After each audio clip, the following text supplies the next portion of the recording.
Okay, pilgrimage day 10, just at the top of the highest pass in the Alps. Whose name has just slipped my mind, but it's just above Val d'Isère, south of Val d'Isère, the ski resort. Not the best of weathers today. It's been fine up until coming over the pass, and then the rain set in, and we've just got some low-level fog. So the view is not as spectacular as it would be. But the corners that way are amazing, and the corners that way are amazing. But this pass is probably the hairiest because it's the busiest and the biggest drops and the roughest surface. So if you are going to come over this pass, just take it steady. Video today just on what is the best motorcycle wet weather gear or wet weather jacket, and my opinion on it is it's a ex-military Gore-Tex jacket, £35. This is the second one I had. The first one I bought was for the Iceland trip back in 2016. I bought one for my wife and one for myself, a black one for her and a blue one for me. I think this is Air Force. I think I've got lapels on it. So £35, you can get them on eBay, you can get them on from the military stores. I got mine at the one near, I think, Leicester or that way on. There's like a military outfitters up on the hill. £35, the last one lasted me 6 years, and I wore it on all trips. It's been scrunched up, it's been trail ridden, it's probably done 60, 70, 80,000 miles in weather ridden or scrunched in a pannier, and it was only a few weeks back the zip went on it. I mean, it had started to lose its waterproofing, but I'd never treated it.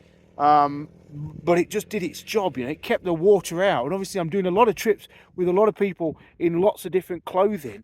And I guess the consensus I've seen is that there's nothing that's brilliant. There's lots of expensive stuff out there. There's lots of cheap stuff out there, and both can fail equally. I had somebody, I think it was in the Rucker. Somebody in a Rucker jacket had failed, and he was wet on the inside. Somebody in a Klim jacket had failed, and they were wet on the inside. And you know, these are £1,000, £1,200 jackets. Equally, the people who turn up in the £250, £300 price range with the drop liner on the inside, they soon realise what a terrible piece of design that is, because you're simply wetting out your outer jacket before you get in any waterproofing, which is fine maybe if you're doing a one-day ride, but if you've got a 2-day ride and you're wet one day, whether you're in a hotel or camping, your jacket's still wet through the next morning. It's such a bad solution. So for me, the solution has always been an overcoat. And what I love about these ex-military ones is high collar. So you've got wind, rain, you can bring this right up, right under your helmet, so you don't get anything through. And also it's long in the body, so you've not got that draft or that wetness coming between your jacket and your trousers.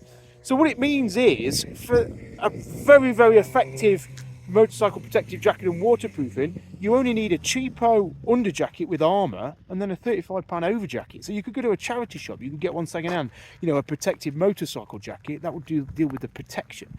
But then the waterproofing comes just by having a good quality outer layer. So you don't need to spend £250, you don't need to spend £1,000, you just need £35 and £30 from a charity shop or £30 from eBay.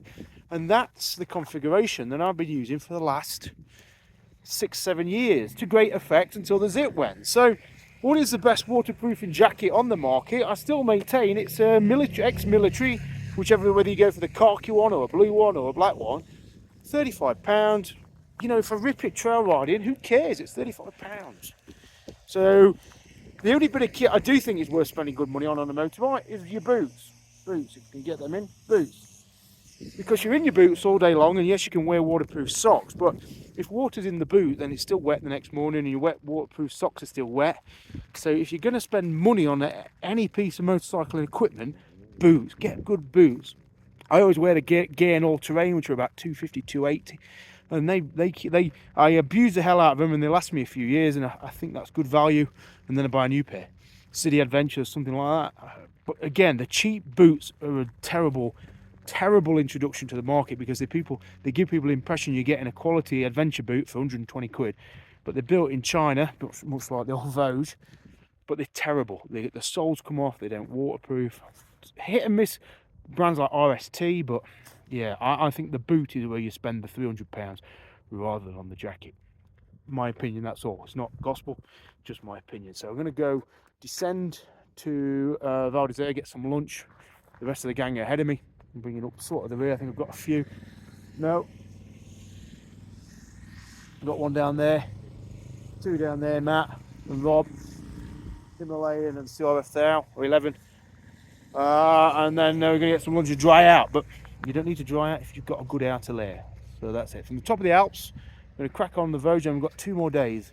Tonight we're at the top of St Bernard's Pass, which is where all the shaggy dogs are found. And then we're going to start 2 days getting back across France to Caen to get the ferry, Portsmouth. So a cracking trip. This is the only bad bit of weather we've had. We tried to do the fortress roads today around Lake Cenis, but they've closed them all off. Actually, interested. If anybody watched the Speed Shop with Ant or whatever his name was 3 years ago, where we did the fortress roads around Lake Cenis on the Italian-French border, they've all been pedestrianised. It's a great shame because they'd be great tracks up to fortresses, but hey ho, can't have it all. Right, I'm going to go and get dry. Cheers, take it all. Take it easy.